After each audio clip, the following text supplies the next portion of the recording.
when you were locked up, were you focusing on like because you had a lot of time, obviously, so were you thinking about what you wanted to do as far as like did you know you wanted to rap and you were writing the whole time, or like what did you do in that time? That was a large portion of it. That's when I got really nice with it.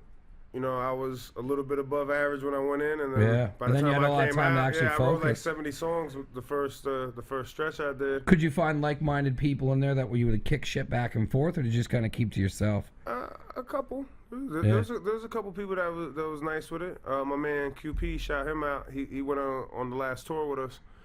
We was actually cellies for a minute, and he taught me a couple things, you know, about enunciating certain words and, you know, tightening up my flow, because I've always said a lot of words, but he kind of showed me how to structure it a little bit better. So you had all of it crafted before you went in, and then when you were in, you just tightened it the fuck up. Like, do you think you would have gotten that tight if you didn't have that time to put in it? I don't know. It's hard to say. You never know what will happen in that space of time. You know what I mean? So there's a lot of dudes that I see, you know, they get successful at a certain point and they kind of stop. Their process stops right there. So there's dudes that like got on coming out of high school and they're kind of doing shit how I was doing it in high school. They like plateaued. Exactly. And that's their formula, because they met success with that. Yeah. I didn't get success with that, and plus I was locked up. So I just kept reaching, and it, you know, being in the studio with a lot of people, I see a lot of people plateaued a lot earlier, which is kind of a good thing that I got to, you know, come out a little bit older. Yeah. You know what so I'm then saying? when you came out, and I'm sure A1 and all them were like, look, this is who we're hooked up with now. Like, is that when you just like were like, fuck it, this is what I'm doing, and pulled the trigger on it? Or were you working other jobs and like trying to get it all set up? There was a whole maze of events that took place. Cause keep in mind, you know, we're talking about 95, 96, and then I caught 5 years after that. You know what I mean? Like I got locked up in juvenile, did a year, came home, then I caught 5 years. I caught it like a 2 to 5, and ended up doing almost 4 of it.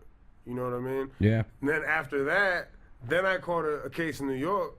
A gun case out there. Right? Yeah, exactly. So I bailed out. This is laughing at him. My quote-unquote groupie friend took my bail picture.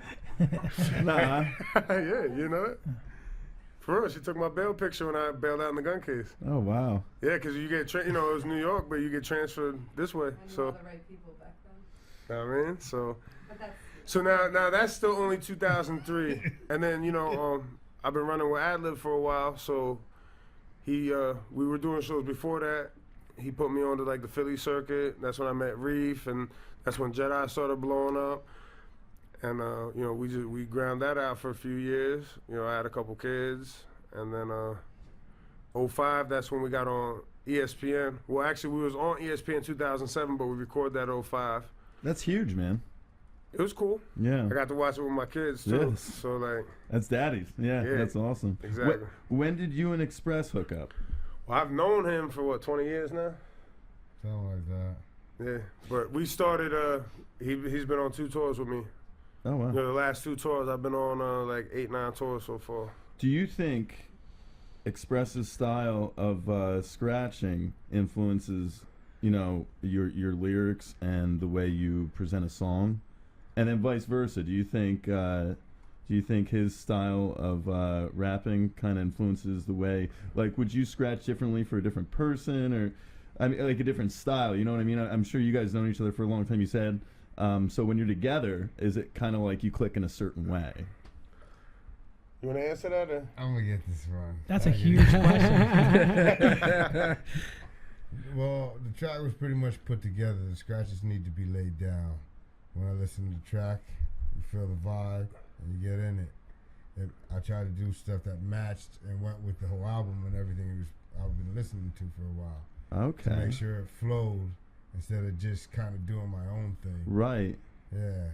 But that's what I played is what, I mean, when we came up with the thoughts of where we're going to put things and how we're going to put them, I laid it the way I felt it would groove with the track. Yeah. And then you guys like kind of overview it or go over it together and then collab on it. Maybe you have some changes or then you hear something and. Oh yeah, this is his album, so you know he's gonna be like cut. Yeah, right. Yeah. But nah, at the end, at the end we both were like, yo, that. Some mix downs was tough. Yeah. And then long hours, right? I put wild hours into it. But do you know then, like when a track's, it's solid? Like, are you like, yeah, you're both kind of like look at each other and like. Yeah, I mean, yeah, like he was saying, I kind of come to him with an idea, you know what I mean? And the song's already basically laid out. It's just missing the cuts for the hook. Right. And then like, all right, look, I was thinking of this, and this, and then he'll take that and then put his own thing. That's how I work with a lot of DJs. I've worked with DJ Question from Jedi, did it the same way with him. DJ Revolution from the Wake Up Show, he did all the cuts on my Jedi Mind Tricks? Yeah. Okay. Revolution from the Wake Up Show, he did the cuts on my third mixtape, and then DJ Premier. Well, Premier, I basically just sent him the joint, and then I just let him. Now, when I first met you, you were just finishing up stuff with him. Yeah, correct? Yeah, right. So, like, how was that bringing on somebody on that level? I mean, that was the first time you used somebody like that ever? To that level? Yeah. Yeah, I mean, I've worked with some pretty big people, like Slug from Atmosphere, a couple dudes from Wu-Tang, of course, Jedi, Smith & Wesson, but, oh, wow. Primo is Primo, you know what I mean? So that... It was dope. And you went out there to record with him, correct? Yeah. And you were telling me about that whole experience. Like, these guys didn't really get to hear about it, but like, how was that going out there and like working in his studio? Well, it was amazing. We was in the, they call it headquarters studio. It was actually the old D&D. So like, that was the same spot that Jay-Z, Nas, Biggie, all them laid down all their stuff with him. You know what I mean? Same booth. Like, he's like, yo, Nas wrote New York State of Mind on that couch. Like. Were you like inside where you're just like a kid in a candy store but just kept it cool? You know what I mean? Like, that's got to be so surreal. Yeah. I don't know. I'm kind of weird with stuff like that. Like, I don't know. Maybe when I was younger, I would have. Yeah. But now at this point, it's you still... went in, whatever. Yeah, I went in there and got smashed. I didn't even write the song. 'Cause I got smashed. He left for like an hour or whatever, came back, and I was just sitting there getting drunk with this dude from DITC, and we was listening to just like music off my phone, not even my stuff, just like other people's music. And I was like, yeah, yo, look, he's freestyling over your beat. He's like, all right, so you want this on CD? Like, yeah, that worked. That's crazy. Yeah, I mean, similar stuff with Knife. The first time I went down there, I got pretty trashed. And I mean, I learned from that too, because what I used to do, if I'm getting beats from people, I'm just going to get the beat. Yeah. So I'm not worried I'm not planning on rapping then. Like, now working with Knife and Primo, I started writing the joints right on the spot as soon as I got the beat. You know what I mean? Which is a lot different from the way I was doing it. I do it a little bit faster now, but I'm still putting out the same stuff. Maybe half the songs on the album were done on the spot. It works out. I mean, I've been doing it a long time. It takes me anywhere from 15 minutes to a half hour to write a verse. I spend more time practicing it, so that way when I go in the booth, the flow's right, and I'm banging it out anywhere from 1 to 5 takes. When you do your stuff, do you come up with like we had Ad Lib on twice, and like his big thing is he picks a theme for like the album and all that. Are you doing stuff like that? Or are you writing like individual songs and like mixing it up, or like do you have like going into an album? Do you have a set tone as to what you're gonna go with it? Like a concept album? Yeah. Yeah, no, I'm kind of in between. You know what I mean? And if you listen to the album and you peep the artwork and everything, there's a definite theme there. Yeah. But I kind of let the theme form itself instead of just being like, all right, we're on this album's called Pirates, and we're just gonna rap about pirates. You know what I'm saying? Like, first of all, I go through some beats. I pick out a handful of beats and kind of get a similar vibe, and go from there, and let the songs write themselves really, and then put that, you know what I mean? Keep the theme moving, and then by the time you're done, I mean, there's a lot of different ways to paint a picture, man. So. Yeah. Now, is it hard for you to keep grabbing different beats? Because I mean, you want essentially you want it laid out correctly. You know what I mean? Like when I say correctly, I mean like in your head, you probably have it lined out with like the different number of tracks. Like, I mean, is it hard to get like? I mean, are you gonna grab some obscure beat that you don't think is gonna go with anything else on the track, or are you gonna try and keep stuff to a similar basis? Anything that's like super hot to me. Yeah. You know what I mean? That's the starting point. And then it might be super hot and it won't fit, but I'll have that snatched up for another project. Yeah. Like there's a beat from Ninth Wonder that I ain't used on this album that's going on my next one. You know, I started recording the next one already, so I can do all the work and have that done for this time next year. You're hoarding beats. You're hoarding beats right now. No, I'm not a hoarder at all. I took 19 beats for that, and there's 19 joints. Now, and the thing is, you know, a lot of times people will record a bunch of songs and then trim it down to an album, whereas by the time I'm hitting the studio, there's like a 90-95% rate that if I'm actually going in there and laying it down and I'm spending money, or even if I'm not spending money, but, you know, once I get to that point, I'm doing something with it. Yeah. You know what I mean? So with the theme thing, you know, I'm keeping the theme in mind as I'm going, and I might sit down, start writing a drawing, and be like, all right, this don't really fit what I'm doing with this. I'll set this beat. The beat's hot, though. I'm going to set it to the side. Yeah. You know what I mean? Mm-hmm. So I guess that, in a roundabout way, answers the question. No, it answered the question. I had a question. But I'm not beat hoarding.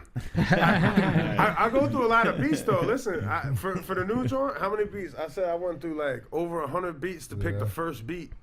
Really? Yeah. That's arduous. You know what I mean? How many at ninth? Tell them. Not even ninth.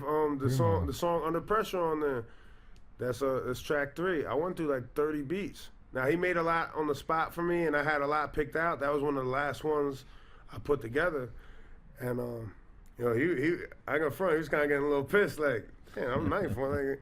Like, nah, the beats are hot, but I know what I'm looking for, but I can't explain it to you. You just got to play it for me. When I hear it, I'm going to tell you to stop playing it. Yeah. And it might take 100 different beats to get through to find that, but you don't want to settle. I mean, that's, you know, you want to find the right one that's depicting or conveying what you're feeling to get out to your audience. Especially when you're spending thousands of dollars and there's to make one song. There's probably people that will just settle because of who did it. Yeah, how is that nowadays? Anyway? How much is studio time actually like to do one song? Like average? It depends. It depends on a lot of factors. I mean, number one, are you getting the beat for free? Are you getting the beat for a couple hundred? Are you getting the beat for a few thousand? Yeah. That's the first factor. I mean, the studio time itself, most spots I work with range from $30 to $60 an hour. Yeah. You know? But it also how prepared you are. A lot of places I go, you go in, you're ready, try to get it in one take, if that's even a thing, even if you can. Right. So if you go in there well prepared, if we're just talking studio time, you know, you can knock out. I've knocked out 6 songs in 3 hours. Do you use their engineers to do all that, or do you have your own people to go and mix it all together? I have my own people I use to mix. Yeah. You know what I mean? And like, you know, with the album was a little bit different because I recorded that all at Ninth Wonders, and then I had my man Crisis that works down there. I had him Ninth engineered like 1 or 2 songs, and then Crisis basically did the rest outside of like the Smith & Wesson song. I did that in New York with them. The DJ Premier track he did. You know what I mean? But besides that, my man Crisis did it and mixed them too. Yeah. But then I also got my man Scott Stallone in Philly. He mixed 2 joints, and then the mastering guy is out in Philly too. And Peter Humphreys, you know, he's nice with it. I think Lib did some work with him too. One of his last projects, he had him master it, where you know he gets shit sounding nice. So. That shit's such a process. No wonder you have everything already to go for the next one. Like I figure, if you don't know what the fuck you're doing and you get into that, you burn through a shitload of money. Well, but see, that goes back to the old days when it was like the 60s and 70s, like the rock bands just going and getting fucked up and trying to write songs while they're in the studio, in the but booth. Because they didn't pay for it. Right. It was the record company just spending tons of money because it's like, screw it. But you can't do that anymore. No, it's just not at all. Especially when we're talking about even though I can't say out loud what I spent on it, but it's a lot more than most people make in a year or 2. Jesus. Wow. You know what I mean? I don't mean just like, you know, somebody at McDonald's, Walmart. I'm talking like doctors. Yeah. Now there's doctor money in that. You know what I mean? So now the next one I can make for almost half the price and have a little bit better lineup. You know what I mean? But I also like overstocked on Ninth Wonder. He's on 3 beats on that, but I bought 8 beats from him. Yeah. You know what I mean? So he's already ready to go for the next album. He's on 4 tracks, and I used one with my man Ed O.G. Did a video for that. You know what I mean? He's back to hoarding beats. Now that I get, but is that hoarding though? I wouldn't say it's hoarding. It sounds like you really know what the fuck you're doing. I didn't pick it out yet. Where can we find your albums? I have no clue. What? Now I'm messing with you. The answer would have been stores. Yes. FYE, Best Buy. I think Barnes & Noble's just picked it up. Underground Hip Hop. We were number 3 in the top seller for July, number 10 for August. So people are grabbing it there. Obviously, like iTunes.